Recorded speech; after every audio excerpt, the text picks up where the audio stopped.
Assalamualaikum warahmatullahi wabarakatuh. Selamat siang semuanya. Selamat datang di STFI Edukasi Podcast. Bersama saya Ermega Suciani dan rekan saya Desi Arianti. Hari ini kami sudah bersama dengan dosen tercantik dan terbaik di STFI. Siapa lagi kalau bukan Ibu Apoteker Yola Desnera Putri, Magister Farmasi. Ya, betul sekali. Ibu bagaimana kabarnya? Alhamdulillah, luar biasa. Wah, luar biasa ya. Terima kasih Ibu sebelumnya telah menerima undangan kami sebagai pemateri dalam podcast All About Medicine. Kita ini mau nanya ya, jadi kalau isolat itu apa sih Ibu sebenarnya? Oke, ya sebetulnya mungkin ini mahasiswa-mahasiswi saya pasti pernah belajar tentang ini ya, tentang apa itu ekstraksi, kemudian vaksinasi, lalu ada yang namanya isolasi ya. Nah, jadi pemisahan senyawa sehingga mendapatkan senyawa murni melalui proses isolasi dengan menggunakan pelarut yang sesuai ya, tergantung dari zat aktif yang mau ditariknya apa. Nah, itu yang disebut dengan isolat murni gitu. Oh begitu. Jadi kalau metilsinamat itu biasanya terdapat dalam tanaman apa ya Bu? Oke ya, metilsinamat itu terdapatnya kayaknya wah dari mana gitu ya, kayak keren banget gitu namanya ya. Padahal tahu nggak sih Desi sama Mega ya, metilsinamat itu sebetulnya banyak sekali loh di sekitar kita. Ada dari tanaman buah-buahan, kemudian rempah-rempahan begitu ya. Mungkin yang suka masuk dapur, ayo suka masuk dapur nggak sih? Pernah lihat lengkuas? Tahu nggak lengkuas yang mana? Jangan ketukar ya sama jahe. Tahu ya, benar ya. Nah, tahu ya lengkuas ya. Lengkuas. Nah, lengkuas itu salah satu sumber dari metilsinamat ya. Ada yang tahu nama Latin lengkuas?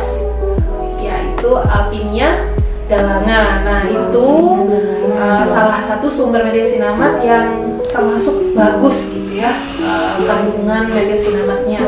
Selain itu ada golongan dari genus Alpinia lainnya seperti Alpinia malacensis dan Alpinia rafflesia. Nah, itu juga bisa. Namun yang mungkin ada penelitian yang pernah juga di STFI itu dari golongan Alpinia galanga gitu.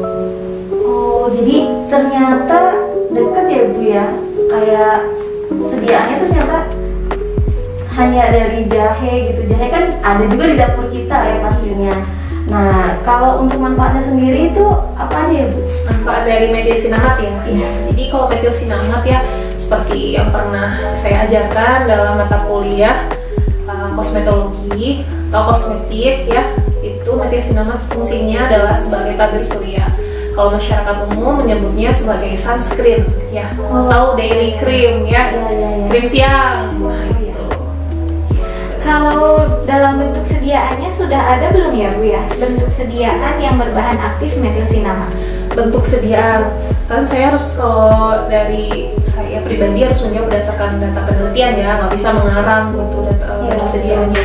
Nah, yang saya pernah baca berdasarkan literatur, kalau bentuk sediaannya dalam bentuk krim, kemudian juga krim, tentunya krim siang malam, krim siang ya tadi yang kita bahas. Kemudian juga mungkin ada sediaan lain, tapi di Indonesia saya lihat berdasarkan literatur itu baru sebatas krim.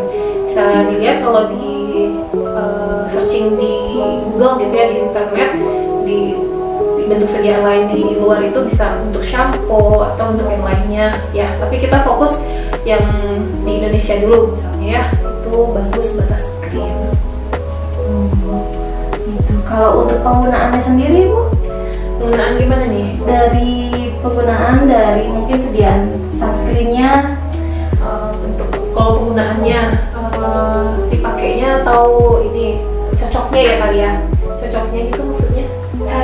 Kalau dipakai setiap hari itu gimana Bu? Oh, dipakai setiap hari. Nah, jadi kalau metilsinamat ini ya, nah ini sedikit agak mekanisme sedikit kok ya. Jadi metilsinamat ini sebetulnya kan memang golongan tabir surya ya. Kita pernah belajar gitu, ada tabir surya pembawa fisik, ada tabir surya yang penyerap kimia. Nah, metilsinamat ini adalah golongan yang penyerap kimia. terlihat dari strukturnya. Dia ada strukturnya tuh ini ya, ada karbonil ya. Nah dia itu ada cicit benzen juga. Nah itu otomatis pasti itu penyerap kimia. Nah artinya berfungsi baik sebagai tabir surya atau sunscreen. Bisa dipakai tiap hari? Tentu saja boleh, asalkan dalam kadar tertentu gitu ya, nggak boleh berlebihan. Segala sesuatu berlebihan itu kan nggak baik ya. Jadi harus sesuai dengan dosis. Artinya ini kalau senyawa murni hati-hati. Nah makanya kalau isolat itu hati-hati. Kalau di ekstrak itu kan dia multi komponen. Isolat itu sudah satu komponen gitu. Jadi harus sesuai dengan dosis. Begitu. Kalau fungsi lain dari metil sinamat nih Bu, selain sebagai tabir surya, apa lagi ya? Selain tabir surya ya, oke ya. Lagi saya harus berdasarkan literatur ya. Mahasiswa saya gitu. Harus berdasarkan literatur dan yang sudah dipublis gitu. Nah dari penelitian itu menyatakan bahwa metil sinamat selain tabir surya juga berfungsi sebagai anti aging, berarti anti tua ya. Kalau udah 30 tahun ke atas ya kita ciwi-ciwi ya. Iya benar. Ciwi cantik. Harus pakai nih ya, harus bikin aja ya lengkuas gitu di rumah. Bercanda ya. Jadi metil sinamat ini bisa juga anti aging, kemudian anti inflamasi, lalu ada antibakteri ya untuk turunan sinamat ini, kemudian juga sebagai anti kanker ya. Jadi banyak sekali ya fungsinya ya. Sangat menakjubkan sekali ternyata. Iya benar banget Mega dan Ibu. Kalau itu kan tadi kita membicarakan tentang penggunaan, manfaatnya. Nah kalau sekarang ini pertanyaannya tentang sifat fisikokimia dari metil sinamatnya sendiri, itu bagaimana Ibu? Oke, sifat fisikokimia. Kenapa? Nah ya, kenapa kita harus tahu sifat fisikokimia zat? Khususnya sebagai seorang formulator ya, di calon-calon sarjana farmasi ya. Nah, kenapa harus tahu? Karena dalam studi praformulasi ya, sebelum kita membuat sediaan, kita harus ada namanya studi praformulasi. Formulasi artinya pra dan formulation, berarti sebelum, berarti kita harus mencari literatur dari sifat fisikokimia dari zat aktif yang akan kita buat. Nah untuk metil sinamat sendiri tentunya kita harus melihat literatur dong ya. Oke. Berarti saya sudah cari literaturnya. Ternyata metil sinamat ini sifatnya dia bersifat kristal yang bersifat agak sedikit kekuning-kuningan warnanya ya, jadi agak kuning krem-krem gitu ya, kaki gitu kalau bahasa zaman now ya, kaki. Terus dia sifat kelarutan. Nah ini penting. Sifat kelarutan ini kan penting karena nanti akan menentukan bentuk dari sediaan yang akan kita buat ya. Nah sifat dari metil sinamat ini dia tidak larut dalam air ya, tidak larut dalam air, larut dalam alkohol, larut dalam propilen glikol, seperti itu ya. Kalau untuk proses pembuatan dari sediaan krim dengan bahan aktif metil sinamat itu kurang lebih bagaimana ya Bu? Oke, pembuatan ya. Nah ini sangat penting ya. Proses pembuatan sebetulnya gampang sekali kalau kita mengerti prinsipnya. Kalau kita berbicara tentang krim itu ada tipenya, ada dua ya, secara umum ya, secara dasar, meskipun nanti ada intervensi teknologi lainnya gitu. Krim itu ada dua tipe gitu ya, minyak dalam air dan air dalam minyak. Tadi kita kalau minyak dalam air dalam minyak, fokus dari metil sinamat dia kan bersifatnya itu larut di dalam air ya, berarti lebih ke cenderungnya kita bikinnya basisnya air dalam minyak ya. Nah air dalam minyak artinya kalau kita membuat sediaan tersebut krim fase air kemudian fase minyak masing-masing dipanaskan pada suhu yang sama sekitar 70 derajat sampai 80 derajat Celcius dan kemudian dilebur pada suhu yang sama. Lalu pada saat sudah lebur diaduk-aduk ya, bisa kita pakai alat bantu dan ditambahkan metil sinamat. Oh begitu ya. Tadi kita membicarakan tentang tipenya kan, ada dua fase. Nah kalau misalkan untuk kondisi kulit yang sesuai itu yang gimana ya Bu? Ya tipe kulit. Kalau misalkan agak gimana ya, kalau misalkan kita khususkan, oh ini cuman kalau sunscreen kita fokuskan ke minyak dalam, kita fokuskan ke orang yang tipe minyak berminyak atau tipe normal kering aja kan nanti sedikit yang membeli ya. Berarti kalau misalkan yang normal aja sebetulnya dari sifat fisik itu lebih cenderung kepada si kulit yang normal kekeringan gitu, normal kering ya.